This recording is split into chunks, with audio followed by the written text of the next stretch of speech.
মসজিদে যাওয়ার সময় সবচেয়ে ভালো জামাটা পরে যাবে, সবচেয়ে ভালো পাঞ্জাবিটা পরে যাবে, জানতো আপনারা? না সবচেয়ে সিরাটা পরে যাবে? হ্যাঁ, অনেকের নামাজের জন্য একটা পুরান জামা আছে, সিরা পাড়া, এদিকে হাত উঠাইলে দিতে দেখা যায়, আছে না নাই? সবচেয়ে সিরা পাড়াটা রাখে নামাজের জন্য, কপাল পোড়া।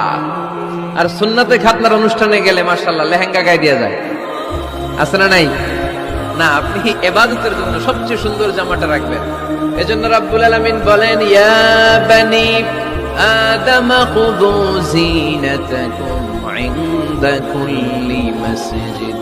ও বনি আদম, তুমি যখন আল্লাহর ঘর মসজিদে ঢুকবা, ও বনি আদম, তুমি যখন নামাজের মুসল্লায় দাঁড়াবা, তোমার সবচাইতে দামি, সবচাইতে সুন্দর জামাটা গায়ে দিয়ে তুমি নামাজে দাঁড়াও, ঠিক কি না? তাহলে এখন মসজিদে যাওয়ার সময় কি গায়ে দিয়ে যাবেন বলেন? খিতা করবাইন